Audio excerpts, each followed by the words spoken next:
Guys, season 8 of Kitchen Nightmares this year, and it kicks off with a restaurant that's in quite a pickle. And these customers right here are proof of how bad things really are. I'm not really enjoying it. You didn't like it? You want me to change it for you? Will Chef Ramsay be able to work his magic and turn the tables, or was this place doomed from the start? Bel Air Diner, owned by Calurgus Delaportis, or simply Cal, is a family affair. But when it comes to running the show at Bel Air Diner, it's primarily in the hands of Cal and his brother Peter. One tiny problem though, they don't get along very well. There's food behind because they're not grabbing the right when they thing. come out. Archie immigrated to the US from Greece at only 17 years old, and his journey is truly inspiring. Starting out as a dishwasher, he climbed the ladder step by step until he eventually brought the Bel Air Diner, a pivotal moment in his life that happened when Cal was just 12 years old. Now, let's talk about the restaurant itself. In Queens, it's pretty much a household name, and it's been dishing out delicious meals since way back in 1965. It's even earned the title of landmark in Astoria, rubbing shoulders with some famous patrons even beyond the likes of Chef Ramsay. However, like many businesses, Bel Air Diner hit a rough patch, and it appears this hiccup started around the time of the pandemic. Prior to that, folks couldn't stop singing its praises. But when the virus came knocking, things took a nosedive. If you wander into the depths of Bel Air Diner discussions on Reddit, you'll stumble upon threads where people are lamenting about food hygiene and rat problems that existed even before Chef Ramsay's visit. Things were definitely going south. But hey, Chef Ramsay's on the way and the rumors are flying. So is it really as awful as people are claiming? Well, we're about to find out. Once Chef Ramsay arrived, the giant fish tank blew him away, but the menu? Even more so. I've lost count, and I'm only halfway through. I'm not starting that. I mean, what was this? An encyclopedia? So after perusing that novel of a menu with over 200 items, Chef Ramsay finally decided on something. He even gave a crash course in pronunciation for a dish, which, mind you, is right there on the menu. Awkward, right? It's clear he's here to teach, but not knowing the basics? Not a good look. But it's what he did next that truly brought me back into the world of Kitchen Nightmares. He straight up plucked a lobster from their fish tank with his bare hands. It's like he had his sights set on that lobster from the moment that he walked in. Well, I guess you already know what kind of history he's had with lobster tanks in the past. Is he dead? No, I think they're just sleeping. But for now, the moment of truth came as he dove into their first dish, and spoiler alert, it's not a pretty sight. Oh dear. Well, that doesn't look freshly shaved. And definitely not a pretty taste either. The food hit his taste buds and bam, he immediately spat it right out. Welcome back to Kitchen Nightmares, Chef Ramsay. And I don't even have to remind you, if Chef Ramsay's not even swallowing it, you can bet that it's pretty awful. Now, he's gearing up to try the coq au vin at a diner of all places. Who even does that? But as you could probably guess, the dish wasn't exactly mind-blowing. Oh my lord, this chicken wasn't cooked in the last 24 hours. Anyway, it's now time for the big moment. Chef Ramsay braces himself for the worst as he goes in for his first bite. So will he manage to swallow it, or is it coming right back up? The suspense is so real. Oh my god, that is a slurry of... Oh wow, it came out way sooner than I thought. So dish number 3, huh? Will this one be able to turn the tide? Honestly, expectations aren't exactly high right now, and things are already looking pretty grim for the brothers and their restaurant. But let's see how it goes anyway. It tastes of absolutely awful. I think Chef Ramsay's face says it all, total disappointment. He even went as far as offering to buy them a one-way ticket to France. Ouch. When the waitress delivered the feedback to the brothers, you could practically feel the panic and heartbreak. And by the way, Chef Ramsay's encounter with the lobster? Let's just say that it didn't have a happy ending. The lobster's raw, it's mush, and it is rancid. Then finally a moment of respite, the famous chef found that one dish on the menu that was actually tasty. That's fine if you're a rabbit, but it's the tastiest thing on the menu. Ah, okay, the sarcasm is real, you guys. Meanwhile, the brothers were shitting bricks. One thing to cook. I'm gonna cry. Yeah, they were right in the middle of a nightmare, and the fact that the fries came out last only made it worse. I'd be shocked if I served fries like that in Times Square. What a total disaster. Chef Ramsay had enough and decided that it was time to summon Cal. Let's just say that this conversation wasn't gonna be all sunshine and rainbows. That lunch was shocking. I mean, really bad. The famous chef went full throttle with his critique, and let me tell you, it was brutal. But just as he started to dig into every nitty-gritty detail that was going down the drain, Cal found himself in a tight spot. And what he revealed next was pretty disheartening. We've had our arguments. There was a while we didn't speak for 6 months. We just started speaking like maybe a month or two ago. Wow. Now, hey, that's exactly what Chef Ramsay is here for. He was on a mission to patch things up, but the real question is whether he could also fix their food. Will it be a turnaround, or are we stuck with the same old subpar dishes? So let's see where this goes. What is that? Medium rare. Oh. During the service, Ramsay found that the steak was far from the medium rare they were hoping for. And the customers' feedback was pretty damning. They clearly felt let down. As for the pressure in the kitchen, it was off the charts. If those dishes were doing anything, it was sending the pressure sky high. It's not even melted. Give me 2 seconds. If you ask me, I think that grilled cheese was a hell of a sorry sight. And brace yourself because it wasn't a fluke. Can we get another melty grilled cheese? Oh, don't even tell me. Yeah, more grilled cheese sandwiches were making the return trip back to the kitchen. Chef Ramsay's judgment was pretty clear. He saw that the diner was on a sinking ship with no lifeboats in sight. Cal's brother, on the other hand, was doing his best to maintain his composure, but stress was written all over his face. Now, let's talk about that next dish. Remember when Chef Ramsay discovered the raw lobster? Well, guess what? It wasn't a fluke either. Turns out it was consistently going out raw, and Cal's brother was pointing fingers, laying blame on the one sending out those dishes. I blame my brother, ultimately because it's going out. Tensions were running high. But all hell broke loose when Chef Ramsay found a raw burger patty. This wasn't just a hiccup, it was a wake-up call for the entire kitchen crew. It was time to go back to the basics. This is not a fucking joke. That's ice cold and it's raw in the middle. Archie, the man at the helm, was at a loss for words. His face told a tale of profound disappointment, and he was probably thinking, how on earth did my kitchen end up like this? It was a tough pill to swallow, a restaurant owner grappling with the sorry state of his pride and joy. The weight of the situation was pretty heavy, and it's clear that they had a long road ahead to turn things around. Now I understand why you don't want to retire. I get you now. But I never expected that Chef Ramsay, in his first rescue in almost a decade, would choose to walk out of the restaurant. Yeah, he was so disappointed. In all these years, almost a decade, the least he could expect was properly cooked food. And so, Chef Ramsay decided to lay out an ultimatum. He told Cal that he needed to see something impressive or he'd be walking out the door for good. The pressure on Cal was mounting.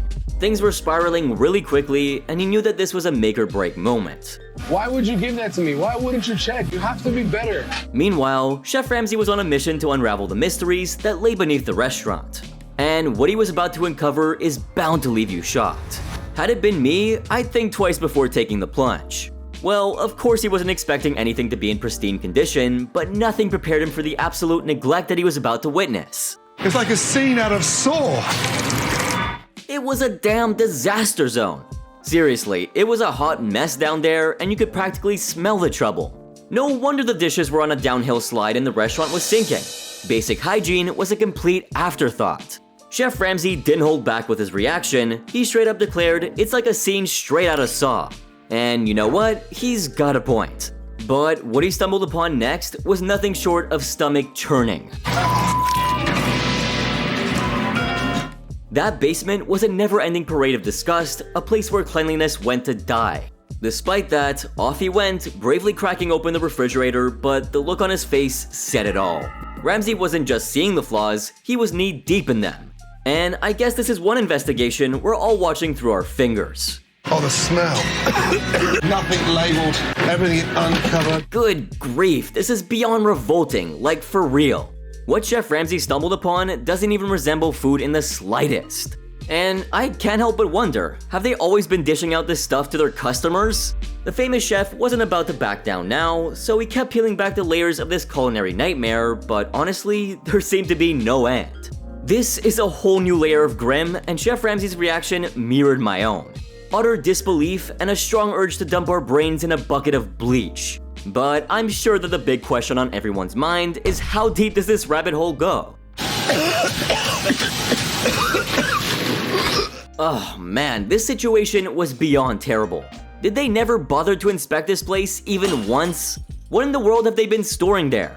It's genuinely revolting. This is the kind of moment that makes you question your life choices, and you can practically see Chef Ramsay contemplating why the hell he decided to reboot the show now. I wouldn't be surprised if even the camera crew were regretting their decision to venture down here too. As for the famous chef, well, he'd hit his breaking point. Yeah, so even the fearless Chef Ramsay was left completely horrified by what he uncovered. It was like he needed a moment to collect himself, a breather from the madness he stumbled upon. And finally, it was time to drop some truth bombs on the management. You could practically see the storm clouds gathering as he geared up to unleash his unfiltered thoughts. It was like a showdown of epic proportions, and Chef Ramsay was a gunslinger with words that pierced like bullets. At this point, he wasn't just pointing out flaws, he was serving up a reality check that hits like a freight train. It's the kind of truth that might sting like a slap in the face, but it's what they desperately needed to hear if they hoped to ever turn things around. The practices down there, shocking. And then he dropped the ultimate bombshell. Gone. Weeks gone. Not days. Weeks gone. Yeah, it had actually been chilling down there for weeks. I mean, come on, are we seriously saying that no one bothered to check the basement for months? I didn't think people could even be that negligent. Is that even acceptable in today's day and age? What about the mandatory health inspections? Has this restaurant even had one before? And the fact that the customers have been chowing down on this stuff was beyond disturbing. I'm just so glad that someone hasn't ended up in the emergency room yet. So it should go without saying at this point that this kitchen had completely gone off the rails, and yet all the owners could do was stab each other in the back. This moment right here is a major facepalm for everyone involved. I mean, come on, how could have things gotten this bad? When was the last time you went through there? Properly. Properly? Maybe a month. Could you believe it? In reality, nobody bothered to make the trek down there and give things a proper check for a whole month. Even Cal, when confronted, kind of admitted that he might have overlooked these horrors on his recent trip to the basement. Apparently, he did make one just 2 days prior to Chef Ramsay's arrival. Well, I'll leave it to you whether you want to believe that or not. But Chef Ramsay didn't pull any punches and straight up told Cal that he must have had blinders on not to notice that stomach-churning stench and the overall grotesque state of the place. But what Chef Ramsay's got in store next is bound to make your jaw hit the floor. He was about to unveil a culinary disaster that completely dwarfs everything we've seen up to this point. The situation right here is like a masterclass in how not to run a kitchen. The negligence was off the charts, and Ramsay wasn't about to let anyone off easy. I hope you're ready for this, because things are about to get real. Turn it off. All off. All off. Shut it down. Yeah, so shutting down seemed like the only logical move at this point. I mean, seriously, even Archie's wife, Patty, who had always supported her boys, was 100% siding with Chef Ramsay on this one. It was like they'd hit rock bottom. But let's look on the bright side, because the only way they could go from here was up. Well, hopefully. Either way, Chef Ramsay straight up accused Cal of lying to him and his mom. But let's be real here, Chef Ramsay's got a point. Cal claimed that he practically lived in that kitchen, so why was it in such a mutilated state? Stop lying to me, and more importantly, your mother. He's just repeating what he gets told. But this is where things finally started to look up for the family, or at least so I thought. Cal stepped up and took the full blame for the disaster we all just had the displeasure of witnessing. Well, that was at least a step in the right direction, right? But Chef Ramsay wasn't done yet. Things kept getting worse by the minute. Oh, hell. Oh. And then it was time to reveal the harsh truth, and this is when Chef Ramsay unveiled a major problem. This place is seconds away from going up in flames. Chef Ramsay, not one to sugarcoat the situation, decided to give the family a basement tour to drive his point home. And let me tell you, it couldn't have been fun for anybody involved. But that tour was the final nail in the coffin that sealed the restaurant's fate. Nothing covered, no labels. I don't know how I personally missed it. So with the ugly reality laid bare, Chef Ramsay pulled the plug and shut the restaurant down for the night. The big question now was whether Chef Ramsay, the culinary wizard, could work his magic and turn things around or not. But, I mean, whichever way it ends up going, what a way to kick off a new season, huh? From the mixing of raw and grilled meat to serving undercooked lobster, these guys were committing cardinal sin in the kitchen left and right, and Chef Ramsay wasn't having any of it. Okay, so let me set the record straight, it wasn't just Chef Ramsay feeling the heat here. Long before he even got the idea of coming here, there was a chorus of complaints about this place. People were dishing out their grievances left and right, hygiene was in the dumps, food was often served raw and utterly bland. It became such a hot mess that Chef Ramsay had to roll up his sleeves and check it out firsthand. You see, the famous chef wasn't just playing the hero here, he was trying to rescue a place that was once a shining star in the culinary world. One of the viewers, who apparently had visited this shithole of a basement, commented saying that it was the worst kitchen he's ever seen. And it's not too hard to believe him after what we just saw. But guess what? Thanks to Chef Ramsay's guidance and the team's tireless efforts, Bel Air was all set to open its doors again. And I'm like really anxious. All right, get ready? Everything is on the line. With a new menu and a major facelift, Bel Air Diner has once again risen from the depth of peril. And if you want to see how the relaunch checked out, don't forget to keep an eye out on my channel. I'm gonna be back with another video on how Chef Ramsay turned this disaster into a blessing. Meanwhile, if any of you have been to this restaurant, don't forget to share your experience in the comment section down below. And as always, if you enjoyed the video, make sure to drop a like, subscribe, and turn on those post notifications if you haven't already. And if you thought this was crazy, I'm gonna be back with all the latest episodes of Season 8. So make sure to always keep the support coming.